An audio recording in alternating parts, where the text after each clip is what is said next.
In this video, I'm going to talk you through how to choose and register a web hosting provider. Well, the first thing that you need to do is to find a web host that has a good reputation. And to do that, you want to ask around, you want to look on marketing forums and web design forums and that sort of thing. And just simply ask around for recommendations, and people who have used a particular web hosting company and are happy with it will come forward and say, yes, you should go with this particular company. And the next thing, which relates to the first one really, is how reliable your web hosting company is. And then you want to see what the web hosting company offers. Do they just have sort of bog standard web hosting, or do they offer other things as well? Do they offer cPanel and Fantastico, for example? Will they let you run PHP scripts and host MySQL databases?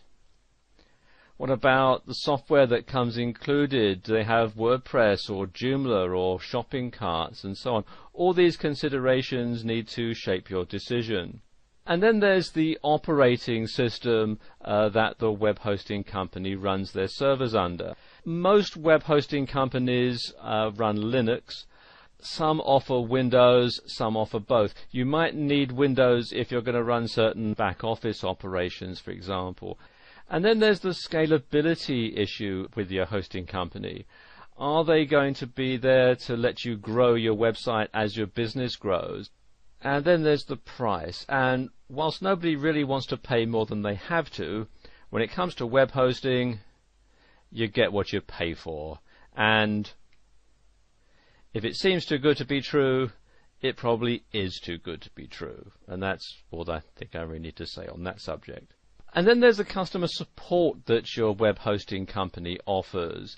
And this can be very, very important, because once your website's down, then you're losing money. So you need to get it sorted out as soon as possible. So you need to be able to get onto your web hosting company right away if there's a problem. So does your web hosting company offer 24-hour live chat, for example, so you can communicate with someone any time of the day or night? Do they have a toll-free number so that you can call them and speak to a real person and sort out the issue? Or do they just have an email help desk where you submit a ticket and they get round to answering it when they feel like it? All these sort of things had to be taken into consideration. And the final consideration is the server location, where the server is physically located. For 9 out of 10 people trading online, this doesn't really matter. You're trading internationally, and where your server is doesn't really come into it. But for some people, it can be a very important consideration. For example, if you run a website for an offline business and most of your customers are local, then it makes sense to have a web server, if not locally in the same town, certainly within the same country, simply because you can then avoid currency fluctuations because the bills will be in your local currency. And then there are the legal issues. Now, I'm not a lawyer, so I'm not going to go into a lot of detail about this.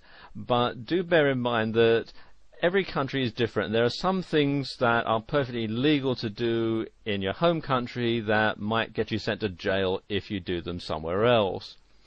Now, if you have your web hosting in a different country to the one where you live or where your business is based, you need to make sure that your website complies with the laws in both countries. Now, for most people, this isn't an issue at all. But if your website is on what might be considered a contentious subject, for example, you have an online gaming site or an adult website, or you sell products that are regulated like alcohol or pharmaceuticals, or even if you're selling a product that's based on public domain content, copyright laws are different in different countries. So you have to take these into consideration. So if you are in any doubt as to whether the legality of what you're doing in the country where your website is hosted is different from what you are at home, then the best thing to do is to have a web host in your home country, and you could even go so far as to have your domain registration and credit card processing all in your same country as well,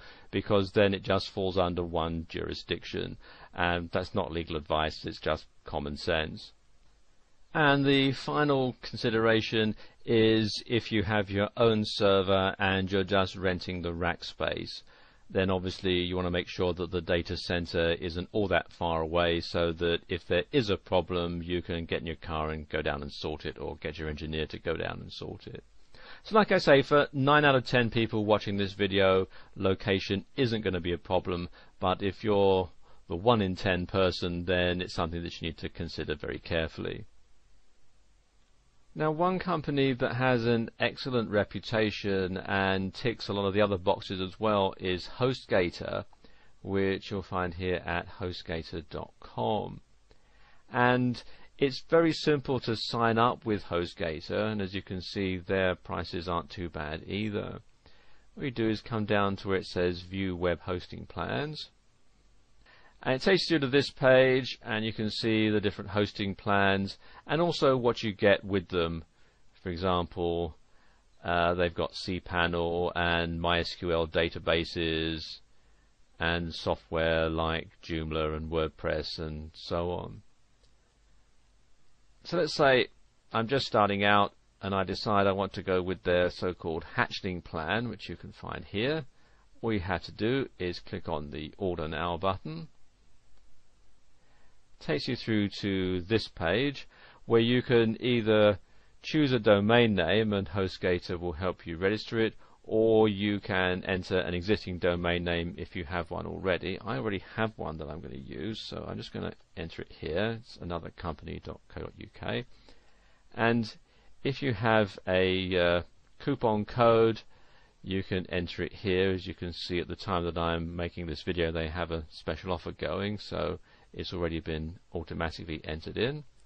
And then click to step 2. And this is basically where I put in all the billing information, the username and the security PIN number, and then I enter all my credit card information and so on. And then read the terms and conditions, of course, and then click on the button here to create my account. And what will happen next is HostGator will set this up for me, and then they'll send me an email which will have the name servers listed. And then what I'll do is change the name servers on my domain registrar so that they point to HostGator. And that's it. After, it can be up to an hour or so to get it all set up, but then I can simply log on to my website, log into my cPanel, start uploading all the data that I want to have on my website, and hey presto, I'm in business. It's that simple.